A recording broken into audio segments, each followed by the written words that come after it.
Isang araw gaya ng karaniwan ay nakakita tayo ng isang gagambang handa ng umatake sa isang kuneho, pero biglang dumating si Fel at gamit ang kapangyarihan ng kidlat ay tinapos niya ang lahat ng mga gagamba, sabay tanong kung iyon na ba lahat dahil ni hindi man lang daw ito naging ehersisyo para sa kanya. Lumapit si Makuda at napansin niyang sobrang dami ng balahibo kaya't nagtanong siya kung ano ang gagawin nila sa mga iyon, biglang lumabas din si Soy at nagtanong kung tapos na ba dahil sa gusto niyang gumawa ng piu-piu. Pinuri siya ni Makuda at sinabing si Tito Fel na ang nag-asikaso sa lahat kaya sa susunod na lang siya makakagawa.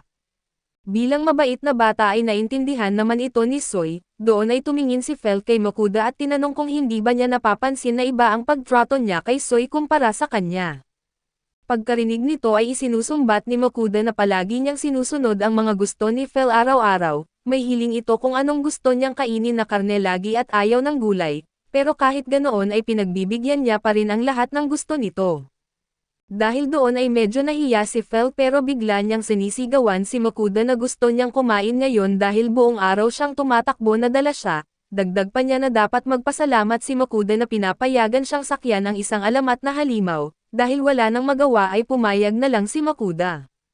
Lumapit siya sa mga gagamba at inilagay ang bawat isa sa kanyang imbakan. Pagkatapos sa susunod na eksena ay nakita niyang wala namang gaanong karne ng iisang uri kaya't naisip niyang gagawa siya ng gyoza.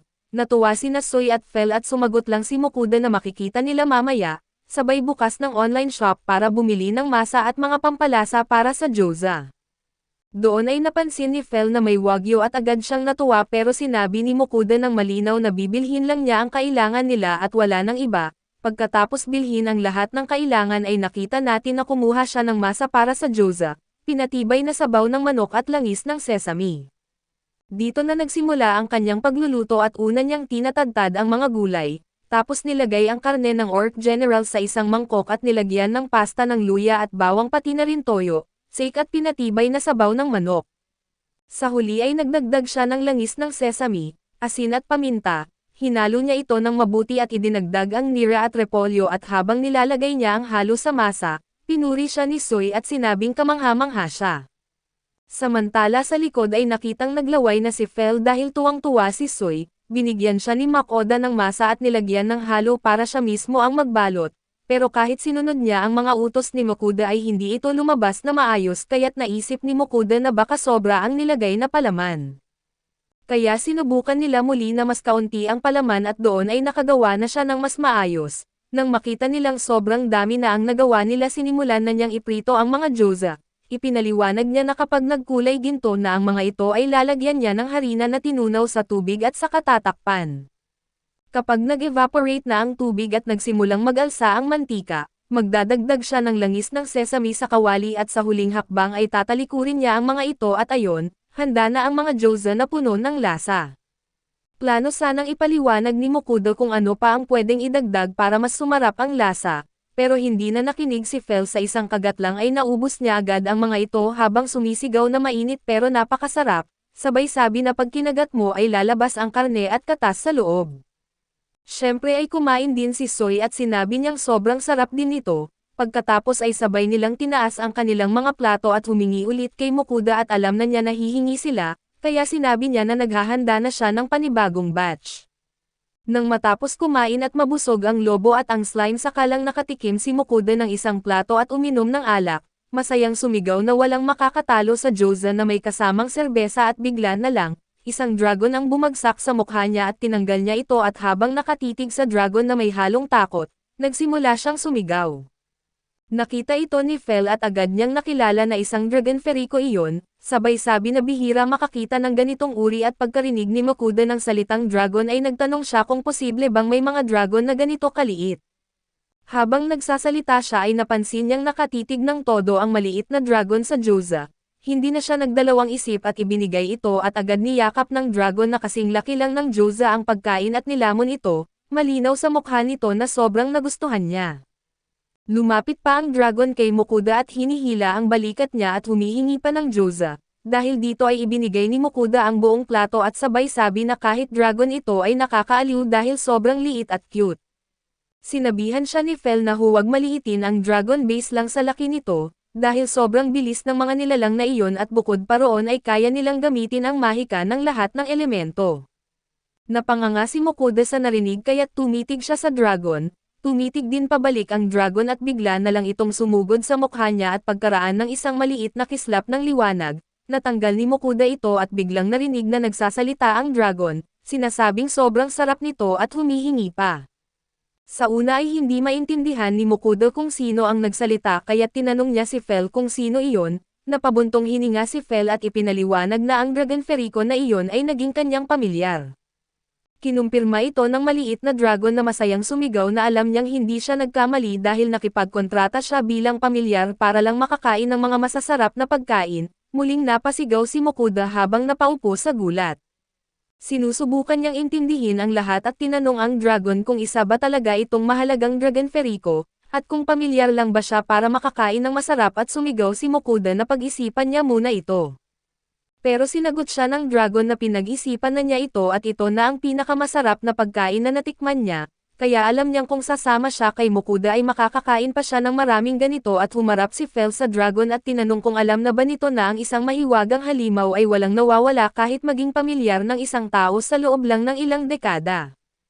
Kinumpirma ito ng dragon at iginiit na mas nagbibigay iyon ng mga opsyon para maglibang ang mga nilalang na nabubuhay ng sobrang tagal. Samantala sa likod ay iniisip ni Mokuda kung wala ba talagang kapangyarihan ang amo para magdesisyon, at ayon ay nag-appear pa sina Fel at ang dragon.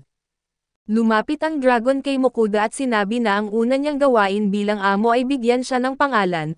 Alam na natin na wala masyadong laban si Mokuda kaya't pinag-isipan niya sandali at dahil dragon siya at maliit, sumigaw siya na tatawagan niya itong Dora.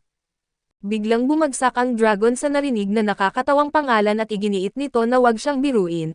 Sigaw ng dragon ay inutusan siyang magbigay ng matinong pangalan, pero hindi na binago ni Mokuda dahil para sa kanya ay bagay na bagay iyon.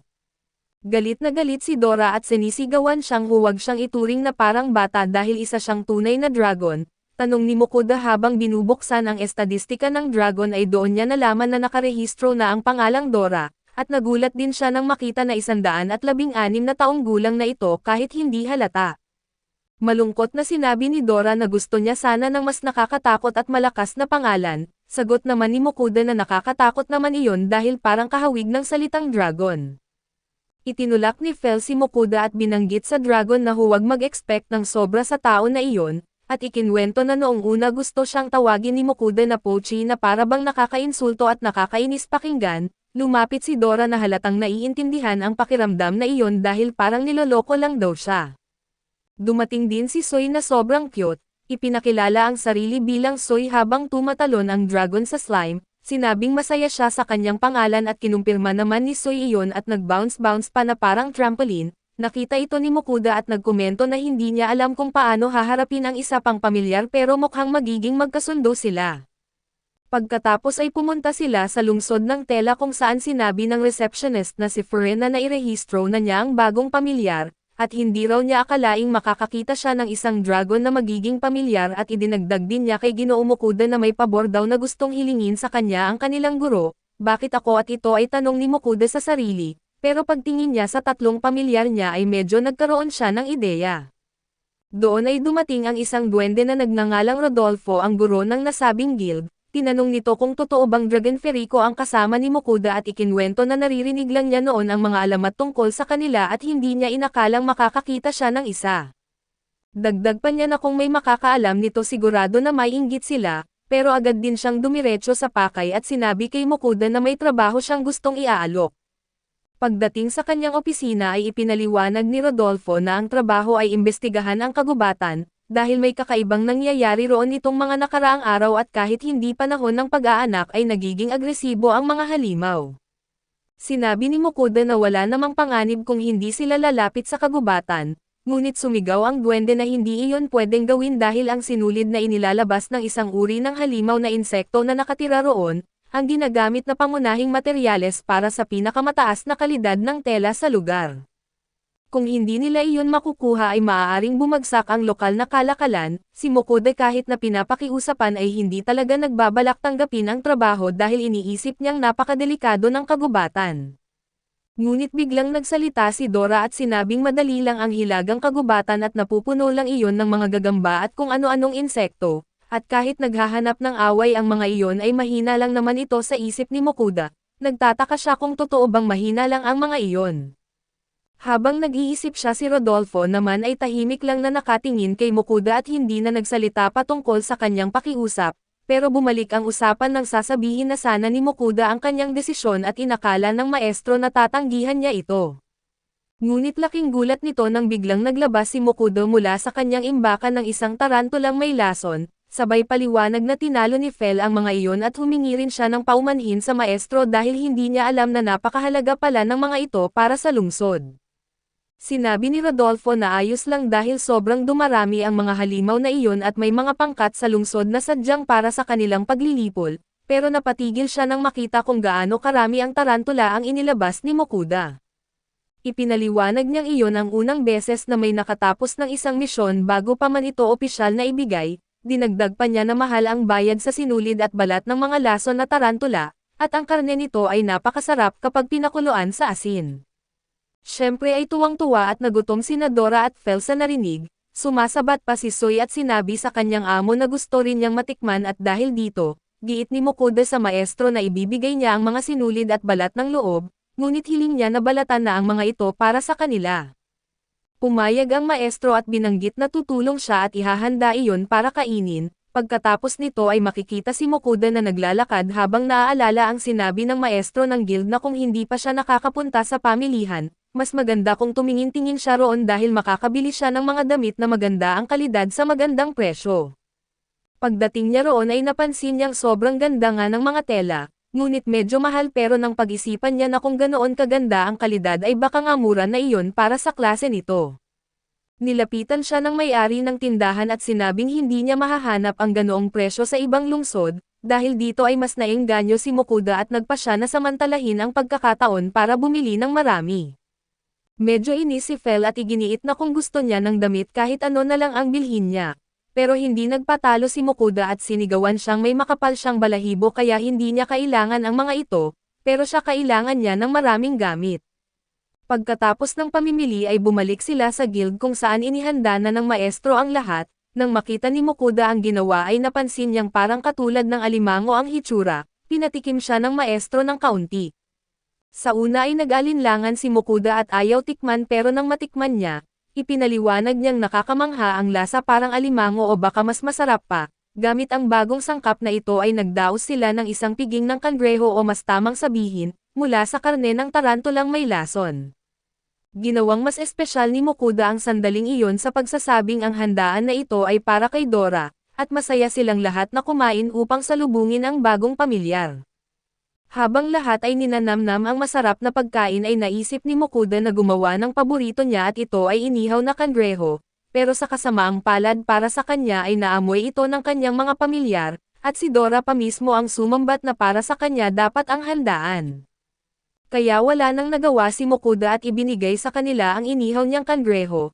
Habang gumagawa pa siya ng iba ay lumapit si Dora at sinabing hindi siya makapaniwalang kumakain siya ng ganito kasarap, kaya tama lang na sumunod siya kay Mokuda. Tinanong ni Mokuda kung anong ibig niyang sabihin at ipinaliwanag ni Dora na noon ay nasa malapit lang siya sa lungsod ng Carolina at doon niya naamoy ang napakasarap na pagkain. Nang susundan na niya sana ito ay bigla na lang nawala ang amoy at hindi na niya ito mahanap. Hinanap niya hanggang sa nagkagulo ang mga halimaw sa kagubatan, doon lang naintindihan ni Mokuda ang lahat dahil sa nagpanik pala ang mga halimaw nang maramdaman ang presensya ng Dragon Ferico at sinubukan siyang alisin bilang banta. Kinagabihan ay makikita si Mokuda at si Soy na naliligo sa batya para mawala ang amoy ng kangreho, habang sina Fel at Dora naman ay busog na busog at pagkatapos nito, handa nang matulog si Mokuda habang iniisip na bukas ay pupuntahan niya si Rodolfo at dalhan ito ng mas maraming tarantula. Iniisip din niya na parang may nakalimutan siya pero dahil hindi niya maalala na baka hindi naman mahalaga, samantala ay ipinakita rin na hinihintay ng mga Diyosa ang kanilang mga alay. Kinabukasan ay ibinigay niya kay Rodolfo ang mga balat ng tarantula at pati na rin ng kaunting kangreho na niluto nila, pagkatapos nito ay kukuha sana siya ng iba pa mula sa kanyang imbakan. Ngunit aksidenteng inilabas niya ang ulo ng dragon sa lupa na napatay ni Fel noon pa. Naalala niyang matagal na itong nasa imbakan dahil sobrang laki pero alam niyang oras na para may gawin siya rito, kaya sinabi niya sa maestro na may narinig siyang tao na marunong sa mga dragon sa Dolan, kaya tinanong niya kung kilala ito. Ipinakita ni Mokuda ang ulo ng dragon sa lupa at nagtanong kung may makakagawa ng pagbubutcher dito. Nagulat ang duwende at sinabing iyon ang unang beses na nakakita siya ng ganoon at sabay dagdag na ayon sa sabi-sabi, maaaring makabili ng isang buong bansa gamit ang isang ganitong klaseng dragon. Pagkatapos noon ay sinabi ng duwende na kilala nga niya ang tao na iyon, pero hindi niya alam kung ano ang mangyayari kapag nakita nito si Dora. Gayunman ay binigyan niya si Mokuda ng isang piraso ng liham mula sa guro ng guild ng mga adventurer at ito ang ilan. Nagpasalamat si Mokuda at ngayon kasama ang kanyang mga pamilyar ay naglakbay na sila papuntang Dolan, samantala ay ipinakita rin na patuloy pa ring naghihintay ang mga Diyosa sa kanilang mga alay at nagagalit pa nga sila habang nagtatampo, hindi nila namamalayang may dalawang nilalang sa likod nila na natatawa sa kanila. Pagkatapos ng mahabang paglalakbay ay nakita ni Mokuda mula sa malayo ang lungsod ng Dola at napansin niyang napakalaki nito, samantala sabi ni Fel na kung tinatawag itong Dungeon City ay siguradong sulit itong sakupin, at sang-ayon naman si Sui na nagsabing gusto niyang magpiyo-piyo sa isang dungeon. Nang marinig ito ay iginiit ni Mokuda na hindi na kailangang sumama pa ang kanyang amo, biglang sumasabat si Dora at pinapaalala na kailangan muna nilang puntahan si Trossen at ang dragon ng lupa. Tuwang-tuwa si Fel nang marinig ito at agad nagtanong kung sa wakas ay makakatikim na siya ng karne nito. Kaya't walang pag-alinlangan at tumakbo si Fel ng buong bilis papunta sa lungsod ng Dolan. Pagdating nila sa entrada ng lungsod ay napansin nilang napakahaba ng pila dahil kailangang ipakita ang guild card para makapasok at kung wala ka naman nito, kailangan mong magbayad ng buwis. Tinanong ni Dora kung sila rin ba ay kailangang pumila at sinagot siya ni Mokuda na oo dahil wala silang ibang paraan. Subalit biglang nagtanong si Fel kung hindi ba mas mabilis na tumalon na lang sila sa ibabaw ng pader, agad siyang sinisigawan ni Mokuda na huwag dahil krimen iyon at baka hindi na sila muling papasukin sa lungsod na ibig sabihin, hindi na siya makakakuha ng karne. Nang marinig iyon ay natauhan si Fel at kahit na ayaw niya ay sumunod siya sa batas ng lugar, napansin ni Mokuda na nakalikha siya ng eksena kaya humingi siya ng paumanhin sa mga nakapila at ipinaliwanag na huwag silang mag-alala dahil mga alaga niya lamang ito. Laking gulat ng mga tao nang makita na may kasama siyang lobo at dragon bilang mga alaga. Dahil sa kaguluhan ay lumapit ang mga gwardya at tinanong siya kung ano ang nangyayari. Ipinaliwanag ni Mokuda na sinabi sa kanya na dito nakatira ang isang kilalang pinuno ng guild, sabay ipinakita ng kanyang adventurer card. Habang tinitingnan ng mga gwardya ang card ay dumating ang isang elf at sinabi niyang sa tingin niya ay ang bisita nila iyon, dahil sa pag-alinlangan ay tinanong ni Mokuda kung siya ba si Ellen. At kinumpirma naman ito ng blondeng elf na ipinakilala na si Ellen ang pinuno ng guild ng Dolan. Subalit nang makita niya si Dora ay labis siyang namangha at nanatiling nakanganga, pagdating nila sa opisina ni Ellen ay ipinaliwanag nito na si Rodolfo ay nagbigay na ng impormasyon tungkol sa kanila. Pagkatapos ay ipinapahanda niya ang isang espesyal na mesa para kay Dora, gawa sa kahoy na may mahika na enerhiya dahil ang mga bilugang dragon ay tumatambay lamang sa ganitong uri ng kahoy. Ngunit hindi ito pinansin ni Dora at naupo na lang sa sofa at nakita ito ni Ellen at agad niyang isinulat sa kanyang talaan ng may matinding interes. Pagkatapos ay binigyan niya si Mokuda ng tasa ng tsaa at habang si Dora naman ay binigyan ng tasa ng nectar ng bulaklak na may halong mahika, masiglang naghihintay si Ellen na inumin iyon ni Dora kaso tumanggi ang maliit na dragon. Mabilis naman niyang isinulat ito at sinabing ayon sa mga librong nasa maharlikang aklatan, ang mga ganitong uri ng dragon ay kumakain ng mahika at nectar at pagkatapos ay ipinunto niya ang usapan kay Mokuda at tinanong kung nasaan ang dragon ng lupa at kung balak ba nilang dalhin ito gamit ang karwahe. Sagot ni Mokuda na hawak niya ito sa kanyang item box dahil ganoon ang kaso, tumayo siya ng masigla at hiniling na agad silang pumunta sa bodega upang simulan ang trabaho. Ngunit bago pa siya makalabas ng opisina ay biglang lumitaw si Hubert sa harap niya at ipinapaalala sa pinuno ng guild na may meeting ito sa hapon kasama ang guild ng mga mangangalakal. Agad namang sinabi ng elfo na ipagpaliban na lang ang pulong, ngunit tumanggi si Hubert sa pamamagitan ng kanyang tingin kaya't napilitan si Ellen na baguhin na lang ang oras ng pulong, dahil sabik na siyang hatiin ang bangkay ng dragon.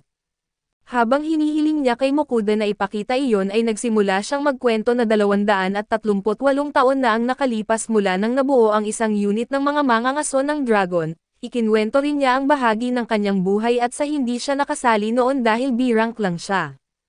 Kahit ginamit niya ang lahat ng kanyang lakas para umabot sa S-rank, hindi na muling nabuo ang grupo ng mga mangangaso ng dragon at talagang malas at ika nga, pagkatapos ay inilabas ni Mokuda ang dragon ng lupa mula sa kanyang item box at nang makita iyon ng elfo ay labis siyang namangha. Pagkaraan nito ay kinuha ng elfo ang isang measuring tape at sinabing kailangang masukat ito ng perpekto. Naiinip na si Fel at sumigaw na simulan na ang pagputol, ngunit pinatigil siya ni Mokuda dahil nakikipag-usap pa siya sa pinuno ng guild. Samantala ay tinanong ni Ellen si Mokuda kung ano ang karaniwang kinakain ng kanyang dragon kung sakaling hindi ito nectar ng mahiwagang bulaklak. Nasabi tuloy ni Mokuda ang pangalan ni Dora nang hindi sinasadya, na agad nagbigay interes sa elf. Tinanong niya kung iyon ba ang pangalan ng dragon at tumatango si Mokuda. Ipinaliwanag niya na pare-pareho lang silang kumakain ng pagkain kaya siguro iba-iba ang kinakain nila at nagtaka ang elfo dahil ayon sa kanyang kaalaman, puro nectar lamang ng mga bulaklak ang kinakain ng mga dragon. Biglang lumapit si Dora at sinabi kay Mokuda na ngayon lang niya narinig na kumakain daw ng nectar ang mga dragon at ipinahayag niyang kumakain sila ng kahit ano, pero mas gusto nila ang karne at lalong nagtaka ang elfo dahil hindi niya narinig na nagsalita si Dora. Ipinaliwanag ni Mokuda na nakikipag-usap ito sa kanya gamit ang telepatiya at napatigil ang pinuno ng guild sa gulat at medyo nagalit. Tinanong kung totoo bang kaya nitong makipag-usap sa telepatiya dahil sa buong buhay niya bilang elfo ay ngayon lang niya iyon narinig.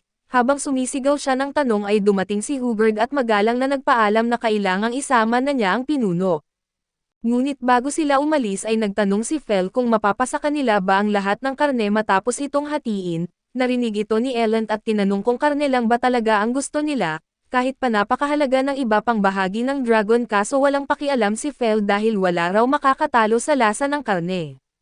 Namangha lalo si Ellen at halos maiyak sabay pakiusap kay Mokuda na payagan din siyang matikman kahit kaunti, handa raw siyang ibigay ang lahat ng pera niya kapalit nun at gusto sana ni Mokuda pumayag, pero hindi niya alam kung ano ang sasabihin ni Fel. Lumapit si Fel at sinabi na kung mapuputol ito ng maayos ay papayagan niya si Ellen na kumain ng kaunting bahagi. Sa sobrang tuwa ay napaiyak sa kasiyahan si Ellen at buong puso siyang nagpasalamat kay Fel at paglabas nila ng opisina, parehong pagod sina Fel at Mokuda dahil tinanong sila ng elfo ng napakaraming bagay. Dahil sa pagod ay nagpasya si Mokuda na bumili na lang ng pagkain sa kanyang online shop, napansin niyang may Hokkaido Fair at dahil hindi ito alam ng kanyang mga alaga, ipinaliwanag niyang ito ay isang lugar sa kanyang mundo na puno ng masasarap na pagkain. Habang bumibili siya ng yakiniku set ay napansin niyang may isa ring may kasamang plancha. Habang inaayos ni Mokuda ang lahat ng mga bibilhin at sinabi niya na mas masarap daw ang mga gulay kapag niluto sa plancha. Medyo nainis si Fel dahil ayaw na niyang kumain ng mga dahon kahit ganoon, nagpasya pa rin si Mokuda na magluto at sinabing siguradong masarap ito at tama nga siya, dahil nagustuhan iyon ng lahat at humingi pa sila ng dagdag. Nang gabing iyon habang natutulog ang lahat ay sinamantala ni Mokuda ang oras para kainin ang kanyang souvenir, ngunit si Soy na nagising pa ay nakaramdam ng kuryosidad kaya binigyan siya ni Mokuda ng isa, tuwang-tuwa ang slime at sumigaw na napakasarap nito dahilan para magising ang iba at gusto rin nilang matikman. Nang matikman nila ay labis silang naaliw at lalo na si Fel na dahil sa laki niya na gusto pa ng mas marami, ayaw namang magbigay ni Mokuda dahil binili niya iyon para sa sarili lang niya at dahil dito, tinanong siya ni Fel kung nilalabanan ba niya ang utos ng kanyang amo at nagalit si Mokuda at sumigaw na dapat baliktad iyon.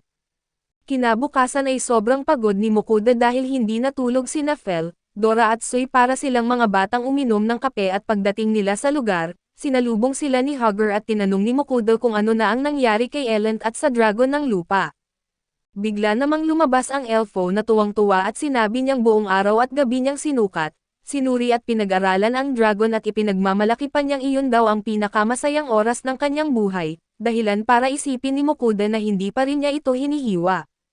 Sa sumunod na eksena ay handa na si Ellen na hatiin ito gamit ang pinakamahalaga na kayamanan ng guild na isang kutsilyong gawa sa mithril, ngunit sa unang hiwa pa lang ay naputol agad ito sa kalahati at lahat sila ay napasigaw sa gulat.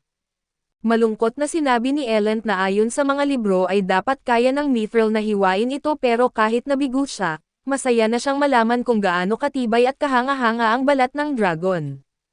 Samantala halos mababaliw si Fel sa pagkadismaya dahil sabi nga ni Mokuda, matatagalan pa bago makahanap ng mas matalas pa sa kutsilyong mithril para mahiwa ang karne at nawalan ng pag-asa si Fel at nawalan ng malay sa lupa. Iniisip na sayang lang ang buong paglalakbay dahil hindi niya matitikman ang karne ng dragon.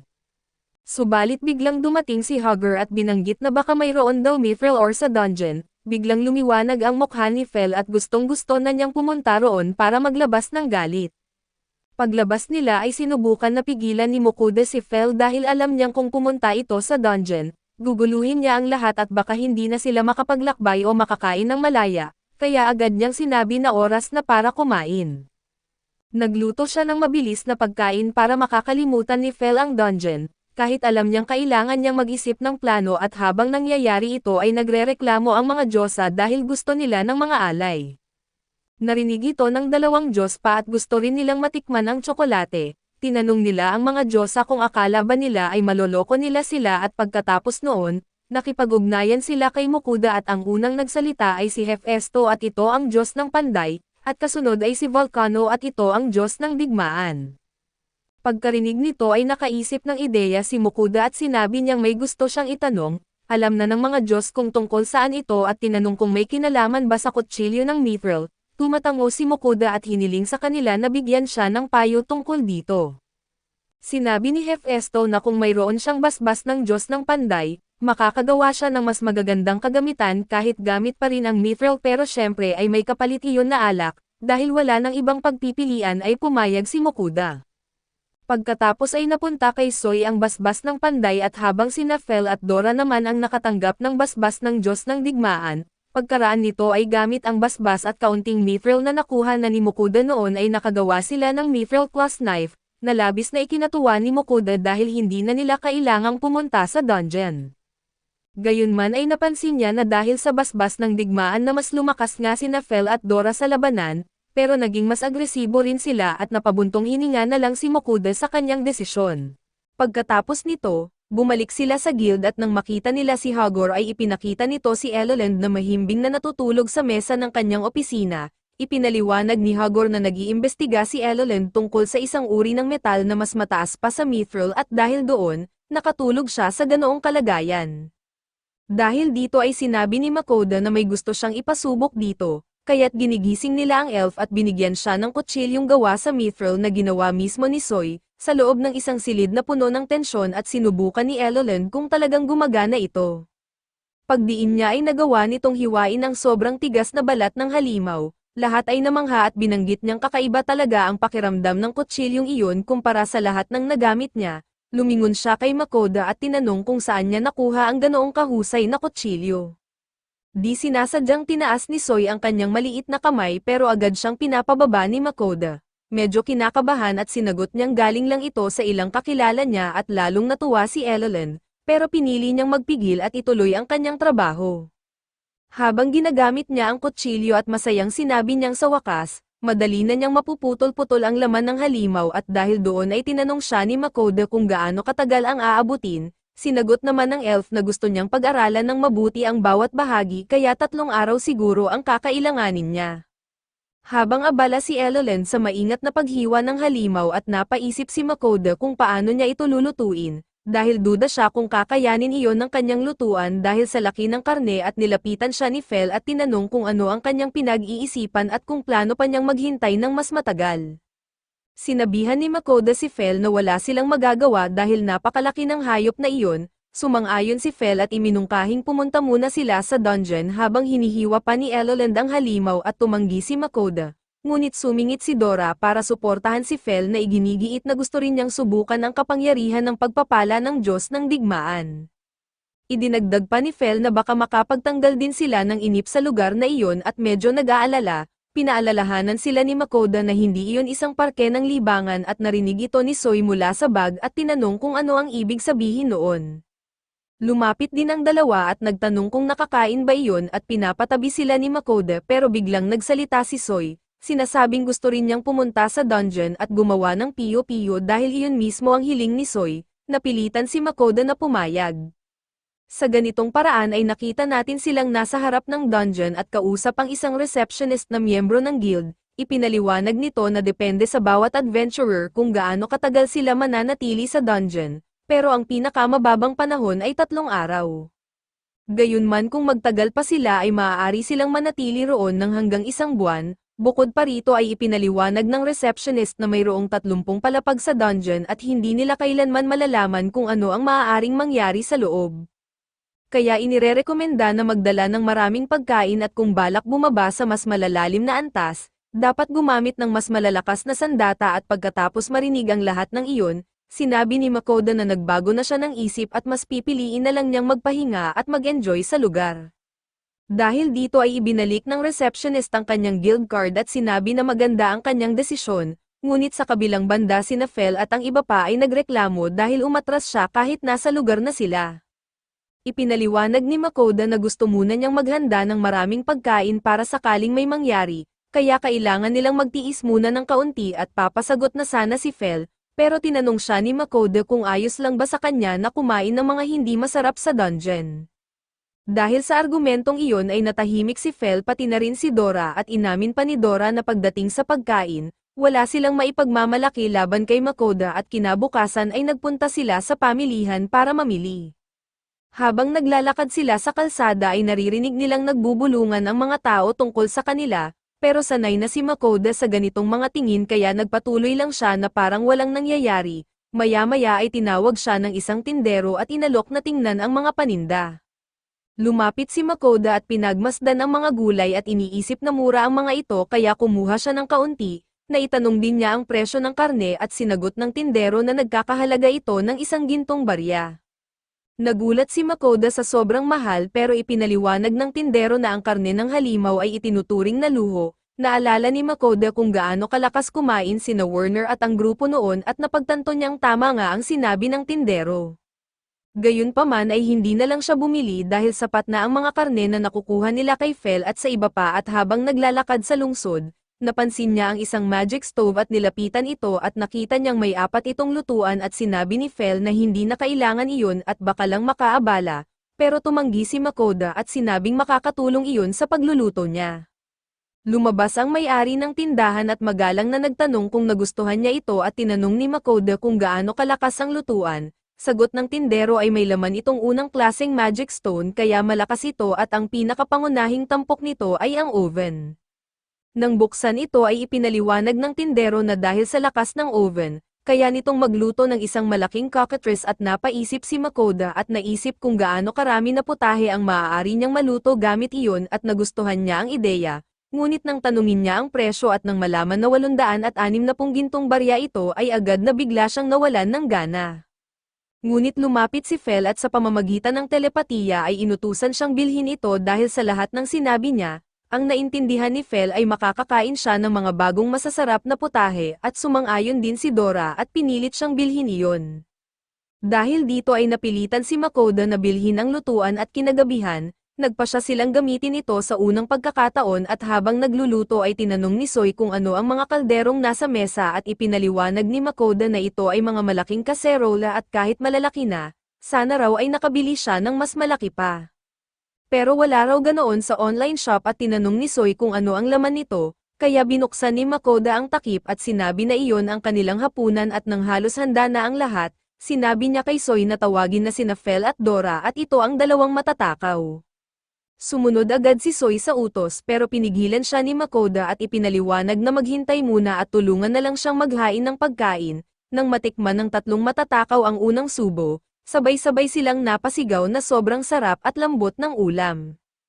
Kinabukasan ay naghanda si Makoda ng pagkain na tatagal ng 3 hanggang 4 na araw para sa kanilang pagpasok sa dungeon. Sa tulong ni Soy at Dora at sa masusing pagbabantay ni Fel ay nagsimula silang magluto. Ang una nilang putahe ay mula sa karne ng General Orc at sumunod ay karne ng pulang baboy damo.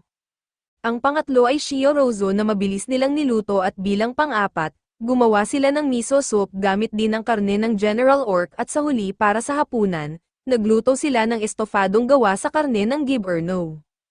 Pagkatapos ng lahat ay inakala ni Makoda na sapat na iyon para sa kanilang paglalakbay at habang tinitingnan niya ng may pagmamalaki ang kanyang mga niluto, hindi nakatiis ang tatlong matatakaw at agad na kumain at pinatigil sila ni Makoda at para hindi na nila maubos ay itinago na lang niya ang pagkain.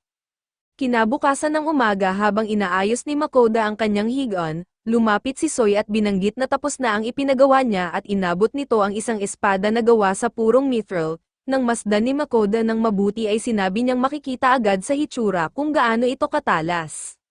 Nagpasalamat siya kay Soy at iginiit niyang ngayon ay magagamit na niya ng maayos ang mga sandata na hindi niya masyadong pinagkakatiwalaan dati sa dungeon. Habang hinihimas niya si Soy ay biglang kumatok si Hagor sa pinto. Paglabas ni Makoda ay sinabi nito na tapos na raw nilang hiwain ang bangkay ng Earth Dragon. Tuwa-tuwa si Makoda at agad sinabi na pupunta siya roon ngunit pinigilan siya ni Hagor at seryosong sinabi na dahil hindi nagtatrabaho ang Guildmaster, siya ngayon ang naiiwang tambak ang trabaho.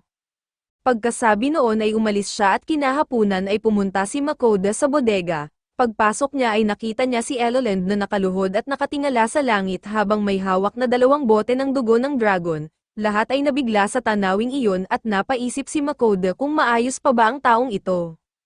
Ngunit binaliwala niya iyon at tinanong si Eloland kung totoo bang natapos na niyang hiwain ang lahat. Sumagot si Eloland ng oo at ipinakita ang buong bodega na puno ng mga parte ng dragon at pagkatapos nito, hiniling ni Eloland na ibenta na lang ang mga bahagi sa guild at pumayag naman si Makoda.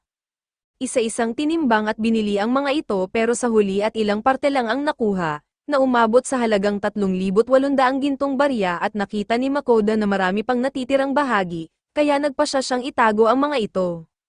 Ngunit sinabi ni Fel na hindi niya na kailangang pagtuunan ng pansin iyon, ang mahalaga ay malaman niya kung nasaan ang karne. Lumapit si Makoda kay Eloland at sinabing huwag sanang sabihin na gusto niyang kunin lahat ng karne para sa sarili niya.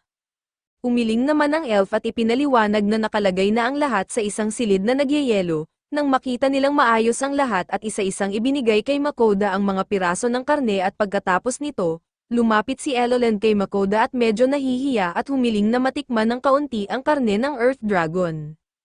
Pumayag naman si Makoda dahil ipinangako na niya ito at tinulungan naman talaga siya ng elf sa paghiwa. Tuwa-tuwang tumalon si Eloland at agad na nagyaya na kumain sila sa bahay niya at sumang-ayon si Fel, sinasabing magandang pagkakataon iyon habang sariwa pa ang karne. Sa huli ay sabay-sabay nilang dinala si Makoda halos hatak-hatak papapunta sa bahay ni Eloland. Tinanong ni Makoda kung hindi ba dapat nagtatrabaho si Eloland ngunit ngumiti lang ang elf at binanggit na hindi iyon mahalaga at ang pinakamahalagang bagay daw sa buhay ay ang kumain, lalo na kung karne ng dragon ang ihahain. Pagdating nila sa bahay ni Eloland at inilabas ni Makoda mula sa kanyang magic storage box ang bagong lutuan, namangha si Eloland nang makita ito dahil isa ito sa mga pinakabagong modelo. Na-shock naman si Makoda nang malaman niyang may sarili ring magic storage box si Eloland. Ipinaliwanag ng elf na ang mga elf ay likas na malalakas sa mahika at noong kabataan niya, mahusay siya sa paggamit ng mahika ng mga halaman, hangin at espada. Dahil medyo naiinip na sa kwento ay nagsimula na lang si Makoda magluto, nilagyan niya ng pampalasa ang karne ng dragon at hiniwa ang mga gulay at iniluto ito sa olive oil at lahat sila ay sabik na naghihintay sa harap ng oven pati na rin si Eloland. Nang matikman nila ang luto ay sobrang namangha si Makoda sa sarap ng niluto niya, sinabi naman ni Fel na matagal na raw mula nang huli siyang makatikim ng dragon na ganito kasarap, at ipinaliwanag pa dapat daw ay mas marami silang napatay noon. Habang kumakain sila ay tinanong ni Makoda si Dora kung hindi ba ito maituturing na kanibalismo, pero ipinaliwanag ni Dora na ibang uri naman daw ng dragon ang Earth Dragon kaya hindi iyon ganun at sa sandaling iyon, napaiyak si Eloland sa sobrang tuwa dahil natikman niya ang karne ng dragon. Maya-maya matapos busugin ang sarili ay masayang inanunsyo ni Fel na kinabukasan ay pupunta na sila sa dungeon. Medyo nag-aalala at nagdesisyon si Makoda na maghanda ng mga alay para sa mga Diyos. Samantala sa langit ay pinagmamasdan siya ng mga Diyosa pero biglang dumating si Diyos Baanan upang paalalahanan sila na hindi sapat ang basbas ni Ninir para protektahan si Makoda. Dahil dito ay agad silang nag-alala at tinanggap ang tulong ni Hephaestus, na nagkaloob ng isang kakayahan sa depensa kay Makoda kahit ayaw pa niya. Kinabukasan ay dumating si Makoda sa pasukan ng dungeon na kung saan muli niyang nakilala ang receptionist na si Bianca, na ngayon ay naitalaga na roon at habang ginagawa ang kanilang rehistro ay hindi maalis ni Bianca ang tingin kay Fel. Pagkatapos ng proseso ay agad siyang hinihila ni Fel at Dora papasok. Habang naglalakad sila ay ipinakita kung paano tinititigan ni Bianca si Fel ng may paghanga at kinagabihan. Sumulat si Bianca ng liham kay Michaela kung saan ikinwento niya ang kalagayan sa bago niyang trabaho at pati ang muling pagkikita nila sa gwapo at karismatikong si Fel. Sa paglipat ng eksena, makikita natin sila sa pasukan ng dungeon na sabik na pumasok, pero ang ating bida ay medyo nagdadalawang isip kung dapat ba silang pumasok at napansin ito ni Fel, kaya sinabi niya na hindi siya balak bumalik matapos makarating sa lugar na iyon. Sumagot naman si Mokuda na alam niya iyon kaya't nagpatuloy silang bumaba sa hagdanan. Habang bumababa sila ay naamoy ni Fel na sa mga unang palapag ay puro mahihinang halimaw lang ang naroroon. Sagot naman ni Mokuda na karaniwan daw ay sa pagitan ng ika-10 at ika-15 palapag nag-e-explore at kumikita ng pera ang mga adventurer, at posible ring makakita ng mga treasure chest doon. Dahil dito ay binanggit ni Fel na wala silang dapat gawin sa mababang palapag at mas mabuting bumaba na lang sila diretso. Nagtaka si Mokuda kung ano ang ibig niyang sabihin at bigla na lang silang nakita na sumisigaw habang mabilis na bumababa. Sa daan ay nadaanan nila ang isang grupo ng mga adventurer na nakikipaglaban sa mga goblin, pero mabilis na itinapon ni Fel ang mga ito sa gilid at habang tuloy ang pagtakbo, may tumama na palaso papunta sa mukha ni Mokuda. Sa sandaling iyon ay parang nakita niya ang buong buhay niya sa harap ng kanyang mga mata pero sa huling segundo, automatikong nag-activate ang kalasag ni Fel at nailigtas siya at gulong-gulo si Mokuda at tinanong kung palaso nga ba iyon. Sagot ni Fel na may naapakan daw siyang kung ano kanina at mukhang isa pala iyong bitag, lalong naguluhan si Mokuda at nagtanong kung hindi ba dapat kusang nabubuo ang mga dungeon, dahil napaka-artipisyal ng mga bitag na iyon. Ipinaliwanag ni Fel na parang buhay na nilalang ang dungeon dahil ginagamit nito ang mga magic stone, treasure chest, halimaw at mga bitag bilang bahagi ng sarili nitong sistema. Kapag may namamatay sa loob ay sinisipsap ng dungeon ang kanilang enerhiya at ginagawang pagkain nito para lumakas palalo at dagdag pa niya. Ang mga bitag ay parang mga kamay o tentacle ng dungeon pero syempre, walang epekto ang mga iyon sa kanyang barrier. Habang tuloy-tuloy ang pag-atake ng mga palaso at may tumama ring sibat, natakot ng husto ang ating bida at halos maiyak habang sinasabing nakakatakot pala talaga ang mga dungeon. Biglang naapakan muli ni Fel ang isa pang bitag at bumubuka ang sahig sa ilalim nila subalit agad siyang gumamit ng wind magic para mapalipad sila pataas. Pagkatapos nilang makaiwas sa bitag ay nagyayabang si Fel na napakahina lang noon para sa kanya. Sina Dora at Soy naman ay tuwang-tuwa at pinuri siya dahil sa napakahusay niyang ginawa, samantala si Mokuda naman ay halos mahimatay sa sobrang kaba. Makalipas ang ilang sandali ay nakarating sila sa ika-10 palapag, tinanong ni Mokuda kung ano ang gagawin nila kaya't inaamoy muna ni Fel ang paligid at sinabi na wala namang kalaban sa palapag na iyon, maliban sa boss ng palapag na isang malaking makamandag na tarantula. Tinanong ni Mokuda kung diretsyong pupunta sila sa silid ng boss at sumagot si Fel na oo. Sa susunod na eksena isang grupo ng mga adventurer ang kalmadong naghihintay nang biglang makita nila si Fel. Agad silang naghanda ng armas dahil inakala nilang halimaw ito pero agad silang pinakalma ni Mokuda nang lumabas siya at ipinaliwanag na alaga niya si Fel. Nang medyo nakampante na sila ay tinanong ni Mokuda kung iyon ba ang silid ng boss, at sinagot siya ng isa na oo kaya't nagtanong siya kung bakit hindi pa sila pumapasok. Nagulat ang mga adventurer at tinanong kung iyon ba ang unang beses ni Mokuda sa isang dungeon. Sumagot siya na halos oo at ipinaliwanag ng isang archer na may kasunduan ang mga adventurer sa loob ng dungeon. Ang unang grupo na umatake ay may karapatang labanan ang mga halimaw at makuha ang mga item na mahuhulog. Kapag nagsimula na ang laban ay bawal makikisali hanggat hindi sila humihingi ng tulong at dagdag pa niya. Kung sino ang unang magbukas ng treasure chest ay siya ring may karapatan sa laman nito at nang maintindihan na ni Mokuda, tinanong niya kung may grupo pa sa loob at sinagot ng archer na meron. Isa pa sa mga adventurer ang nagsabi na may mga taong lumalabag sa kasunduan at ninanakaw nila ang mga loot, pati pera at gamit ng mga baguhan na gaya ni Mokuda kaya't pinaalalahanan siya ng grupo na mag-ingat. Paglipat ng eksena makikita natin sina Mokuda, Fel, Dora at Soy na naghihintay sa pasukan ng silid at naiinip na si Fel at nagtanong kung matatagal pa ba, habang si Dora ay nagsabing gusto na niyang magpatuloy, paalala naman ni Mokuda na kailangan nilang sumunod sa patakaran. Ilang sandali pa ay lumabas ang grupo ng mga adventurer na may mga galos pero may dalang maraming gamit, at sinabi nilang pwede nang pumasok ang susunod at medyo naguluhan si Mokuda at tinanong kung hindi ba sila bababa sa susunod na palapag. Sagot ng isa na hindi na sila bababa dahil gusto nilang manatili doon, may mga pamilya raw sila at ayaw na nilang manganib pa at nalungkot si Mokuda sa narinig pero nagpatuloy pa rin sila at pumasok sa silid ng boss. Biglang may bumagsak na malagkit na sinulid sa sahig at napansin niyang marami ring nakasabit sa kisame, doon na lumabas ang mga mata ng halimaw mga higanteng tarantula at natakot si Mokuda, pero si Dora ay sobrang excited at agad lumipad papunta sa mga ito. Sa isang malakas na bola ng apoy ay sinunog niya ang lahat ng tarantula, masayang-masaya siya at ipinagyabang na napakaganda ng pagpapala ng Diyos ng digmaan at maya-maya, nakita nilang naghiwa-hiwalay at nagkapiraso ang mga bahagi ng mga tarantula, na parang nasa loob sila ng isang video game.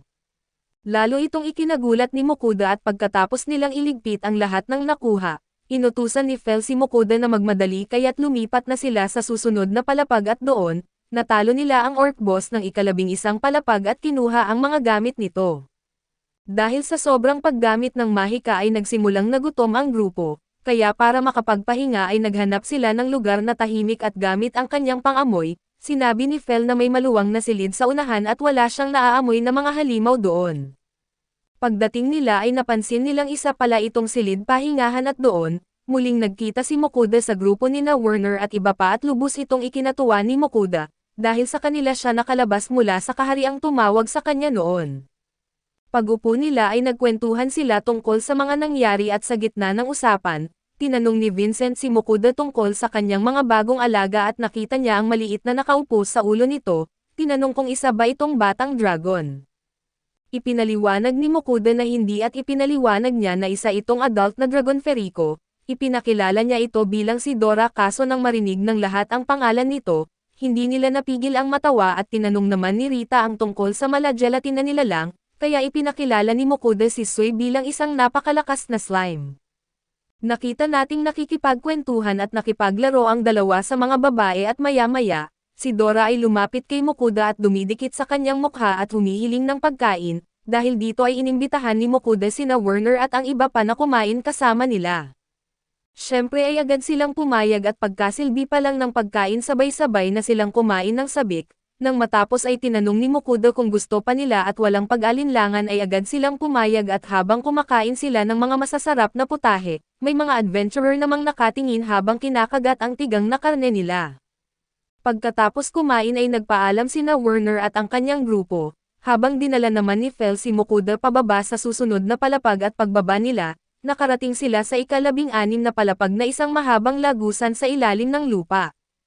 Habang naglalakad ay aksidenteng naapakan ni Fel ang isang bitag at nagsimulang umuga ang buong sahig, agad na yumayakap si Mokuda sa mabalahibo niyang kasama at nang makita nilang isang higanteng batong gumugulong papunta sa kanila, nagsimulang tumakbo si Mokuda.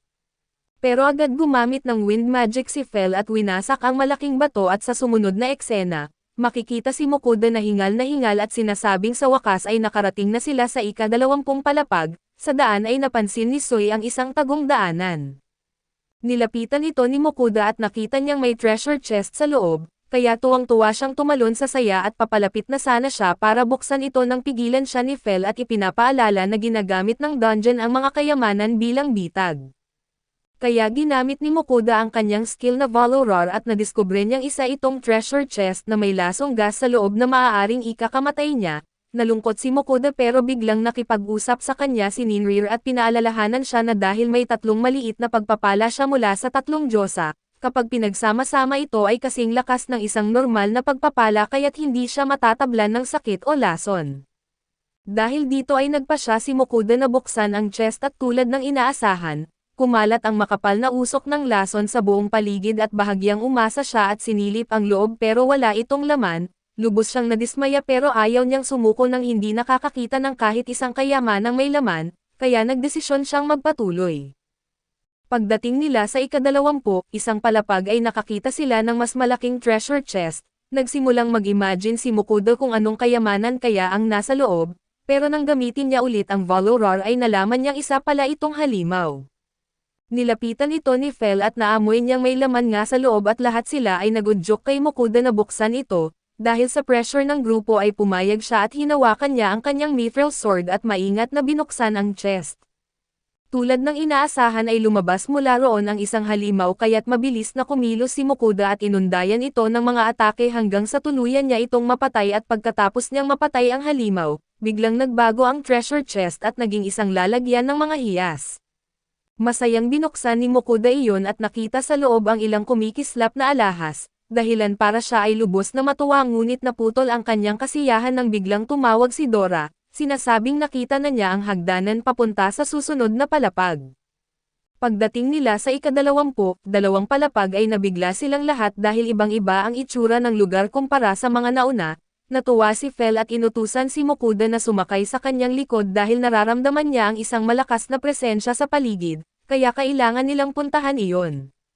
Walang magawa si Mokuda kundi sumunod at pagdating nila malapit sa pinanggalingan ng enerhiya, biglang umatake ang mga higanteng Mantis Assassins na may ranggong B, kaso hindi ito naging problema kay Fel at gamit ang kuryente at agad niyang nilitsyon ang lahat ng halimaw. Nainis sina Dora at Soy dahil inubos ni Fel ang mga kalaban, pinakalma sila ni Mokuda at sinabing magpapalitan na lang sila ng laban sa susunod at sa susunod na engkwentro, isang malaking oso ang kalaban kaya't pagkakataon na ito ni Dora at mabilis niya itong tinutuhog gamit ang kanyang mga atake at agad natalo.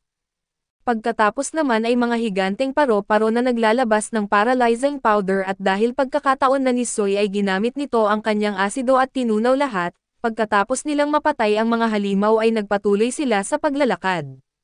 Sinabi ni Fel na malapit na sila sa pinagmumulan ng malakas na enerhiya, pero pinigilan siya ni Mokuda at tinanong kung baka boss monster iyon at sabi niya, mas mabuting kumain muna sila para handa sa anumang laban. Bagaman kumpiyansa si Fel na hindi siya matatalo kahit ngayon, pumayag pa rin siyang kumain ng pagkain mula sa ibang mundo kaya't nag-order sila ng pagkaing hapon mula sa online shop at sabay-sabay na kumain ng masagana. Habang kumakain ay naghanda rin ng sariling ulam si Mokuda ngunit gaya ng dati, humingi ng pangalawang plato ang tatlo at pagkatapos ay pangatlo, hanggang sa tuluyan silang mabusog. Para masiguro kung tumaas nga ang kanilang lakas, sinilip ni Mokuda ang kanilang mga stats at napansin niyang lahat sila ay tumaas ng malaki at excited siyang tingnan ang sarili niyang stats, ngunit halos walang nadagdag. Medyo nalungkot siya pero pinilit niyang iangat ang loob niya sa pagsasabing baka dahil sandwich lang at instant food ang kinain niya, kaya hindi gaano tumaas ang stats niya at dagdag pa niya, dahil tumaas naman ang sa iba at ayos lang kahit sa kanya ay hindi. Napailing si Fel at sinabihan siyang hindi siya lalakas kung ganyan ang pag-iisip niya. Naalala naman ni Mokuda na binigyan siya ng Diyos na si Hephaestus ng kakayahang absolute defense pero dahil meron siyang barrier ni Fel ay iniisip niyang baka hindi na rin niya ito kailangan, kahit ganoon ay nakadama pa rin siya ng kaunting ginhawa lalo na't sobrang nakakatakot para sa kanya ang dungeon. Habang naglalakad sila sa dungeon, ang ating mga bida ay naghahanap ng boss hanggang sa bigla silang makatagpo ng isang higanteng halimaw. Gumamit si Mokuda ng evaluate sa kanya at nalaman niya na ito ay isang S-rank na monster. Nakilala ni Fel ang halimaw at sinabi niya na iyon ay isang basuki at nakalaban na niya ito noon, biglang lumabas ang isang abiso kay Mokuda tungkol sa lason na kakayahan ng halimaw na kaya siyang patayin sa loob lang ng 5 segundo. Ito ay nakakatakot para kay Mokuda at tinanong niya si Fel kung totoong nakipaglaban siya sa bagay na iyon. Kinumpirma ito ng mabalahibo na mayroon siyang healing spell kaya't kailangan lang niyang umiwas sa kagat at sa pagpisil ng katawan nito. Si Dora naman ay sobrang motivated at sinabi niya na ang ahas na iyon ay isang karapat-dapat na kalaban para sa kanya. Nang makita niyang gusto ring lumaban si Soy ay wala siyang nagawa kundi payagan sila, kaya makikita natin siyang nagtago sa likod ng puno at nang handa na ang lahat, sabay-sabay silang umatake at doon ay naglabas si Fel ng kuryente. Si Soy ay bumuga ng acid at si Dora naman ay tumatagos sa dibdib nito gamit ang isang malakas na atake. Pagkatapos talunin ng ahas ay tatlo silang nagsaya habang ang ating bida ay nanatiling nakanganga. Pagkatapos nito ay nakakita sila ng portal para bumaba sa susunod na floor na pag inactivate nila, agad silang na-teleport sa isang malawak na tunnel. Hindi ito nagustuhan ni Mokuda ngunit sinabi ni Fel na may maluwag na lugar sa unahan. Lumapit silang apat para tingnan at nagulat sila nang makita na may isang minotaur at ilang orcs na nagbabantay sa floor, walang sinayang na oras at muli na namang sumugod ang tatlo.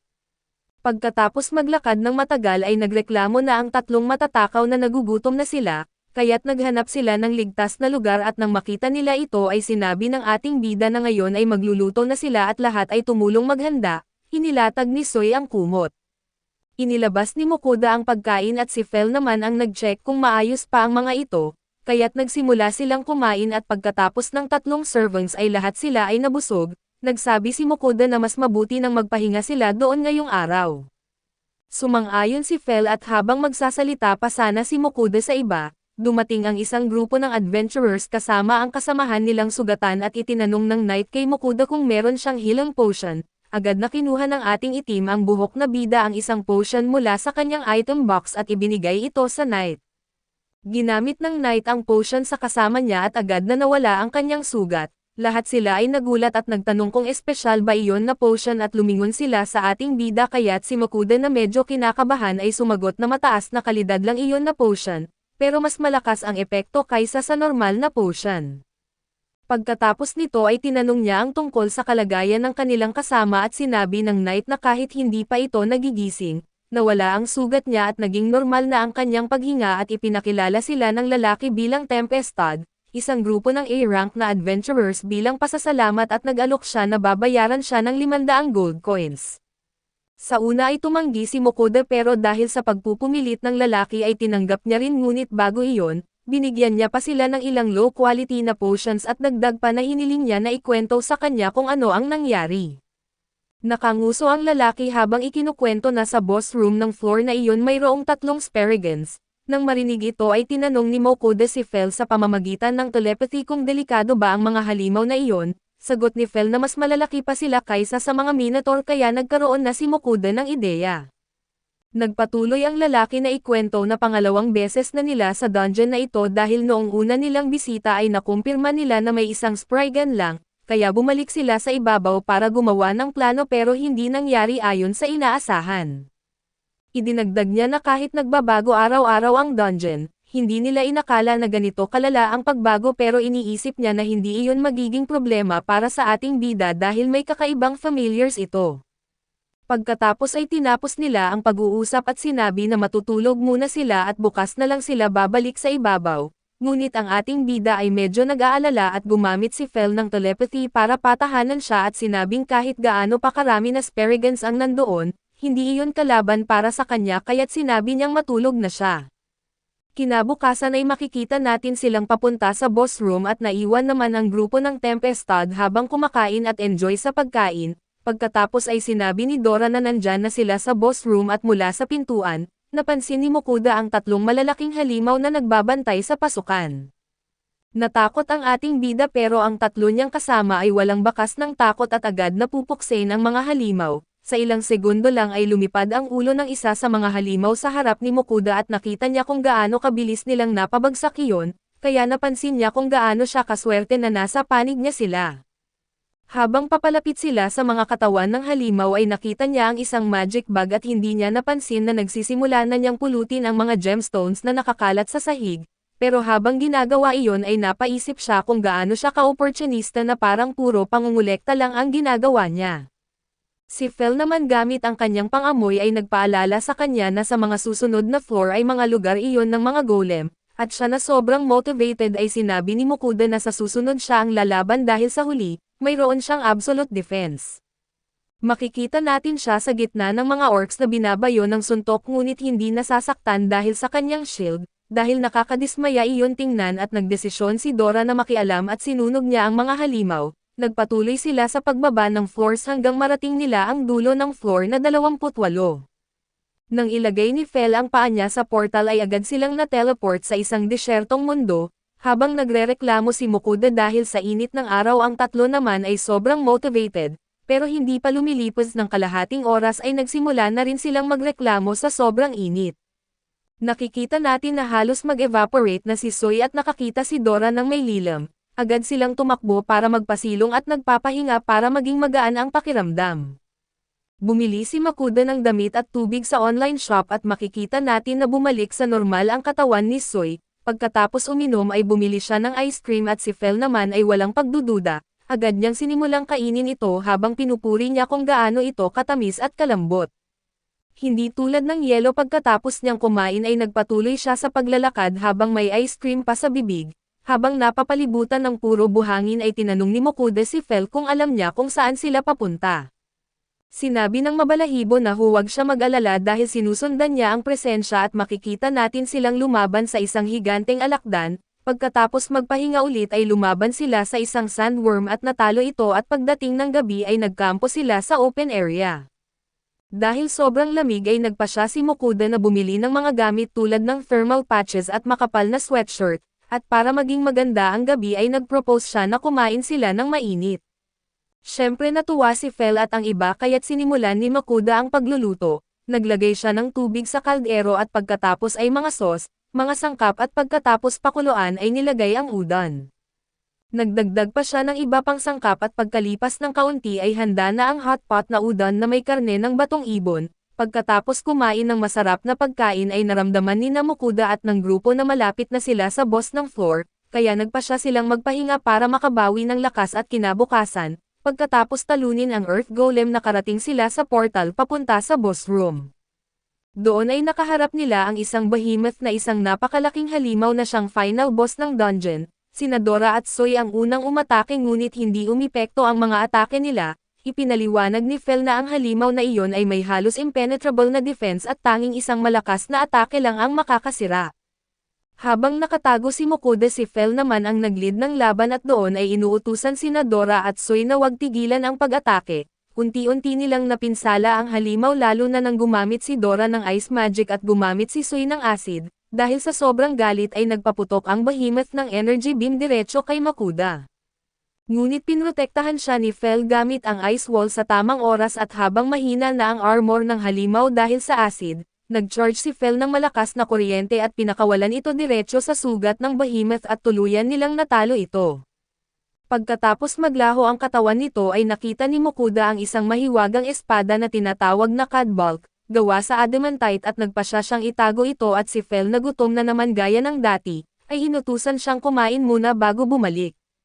Kaya si Mokuda na wala nang magawa ay naghanda ng malaking celebratory meal na may fried chicken, brochettes at corn dogs at ang tatlong kasama ay masayang nag-enjoy sa kanilang handaan, habang si Mokuda ay nakaramdam ng kasiyahan sa nakikita niyang tuwa nila.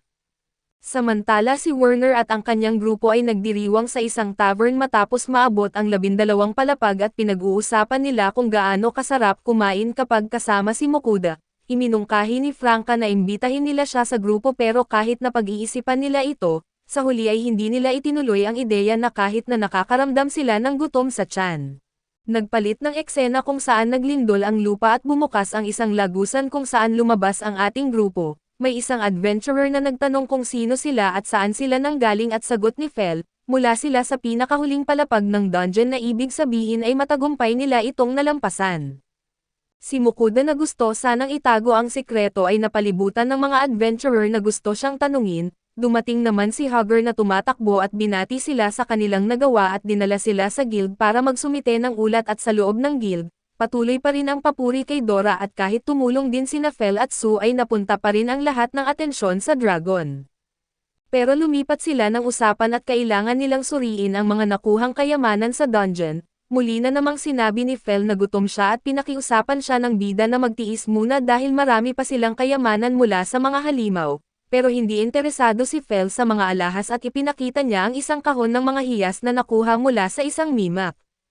Nabigla silang lahat dahil bihirang-bihira mag-iwan ng mga hiyas ang mga mimak dahil sa naging reaksyon nila, napagpasyahan ni Mokuda na huwag munang ilabas ang mahiwagang espada at gusto na sana nilang ipagpatuloy ang ulat tungkol sa mga palapag, pero iminungkahi ni Hugger na hayaan muna silang magpahinga. Sa kampo ay iniinom ni Mokuda ang kanyang kape na may gatas bilang gantimpala sa kanilang ligtas na paglabas mula sa dungeon. Parehong sang-ayon sina Fel at Dora na hindi magiging masarap ang paliligo kung walang gatas at hindi rin magiging buo ang lasa ng gatas kung walang paliligo. Para kay Fel ay mahalaga lang talaga ang gatas at sinabi ni Mokuda na pangit ang tingin sa kanya kung hindi siya naliligo paminsan-minsan, at amoy halimaw na siya at para kay Fel ay malaking pambabastos iyon na mas gusto rin ni Sue na malinis at makinis siya. Komento naman ni Dora na mula sa pagiging magaspang ay naging makintab na si Fel na ikinagulat palalo ng lobo, pero bigla silang nakarinig ng kakaibang tunog at akala ni Mokuda ay nagbabago lang ng paksa si Dora, pero narinig din ito ng dragon. Doon nila nakita ang ilang batang tumatakbo sa kagubatan na hinahabol ng isang halimaw, Bumagsak ang kapatid na babae at tinatakpan siya ng bata gamit ang sarili niyang katawan, pero sakto namang dumating ang ating mga bayani. Sina So at Dora ay agad umatake at tinusok ang halimaw at nailigtas ang mga bata. Lumapit si Mokuda para alamin kung ayos lang ang mga bata subalit nang makita nila si Fel sa likuran niya, natakot sila at hindi makasagot at sinabi ng bida na hindi naman ito nangangagat, pero umiyak pa rin ang mga bata. Sinubukan ni Mokuda na mapakalma sila at sinabi na si Fel ay isang malaking aso lang at nang tumahimik na sila, tinanong niya ang kanilang pangalan at kung saan sila nanggaling at ipinakilala ng batang lalaki ang sarili niya bilang si Daryl at ang kapatid niyang babae bilang si Iris. Galing daw sila sa Dolan na ikinagulat ng bida dahil 3 oras ang layo noon mula sa kinaroroonan nila. Tinanong niya kung may kasamang matatanda at sinabi ni Daryl na ikukwento niya ang lahat ay ibinigay din nila ang orc dahil may dala silang kahon para sa mga gamit, pero ulo lang ng orc ang kasya. Pinayagan sila ni Mokuda na dalhin iyon kapalit ng kanilang kwento at ikinwento ni Daryl na nakatira silang 3, siya, si Iris at ang kanilang ina sa Dublin at ang kanilang ama ay isang adventurer na pumunta sa dungeon kasama ng mga kaibigan, ngunit hindi na bumalik mula noon.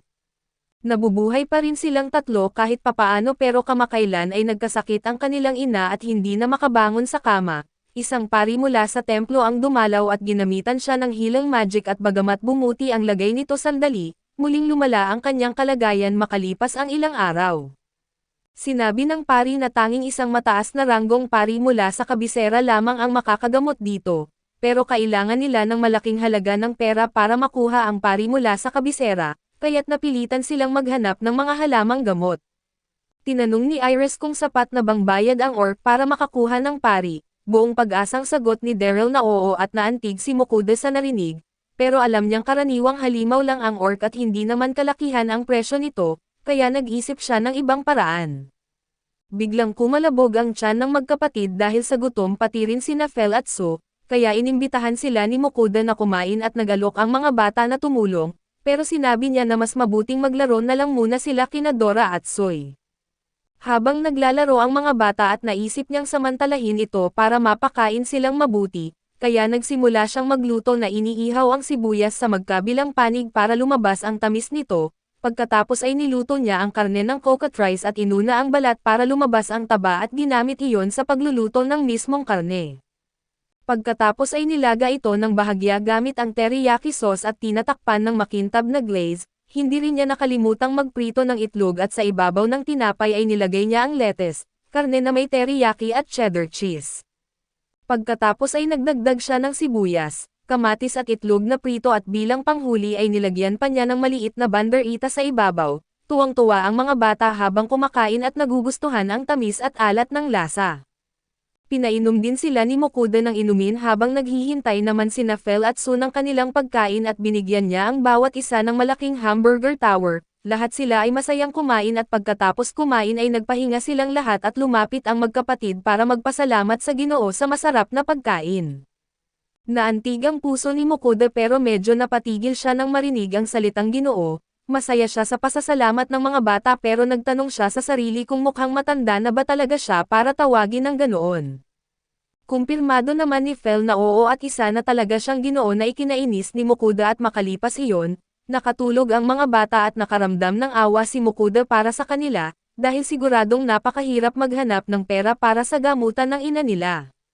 Sa puntong iyon ay biglang sinabi ni Daryl na pakiusap ay tulungan niyo kami. Napukaw ang puso ni Mokuda at napagdesisyonan niyang tumulong kung kaya niya, binuksan niya ang kanyang storage at inisip kung anong sakit ang posibleng meron ang ina ng mga bata.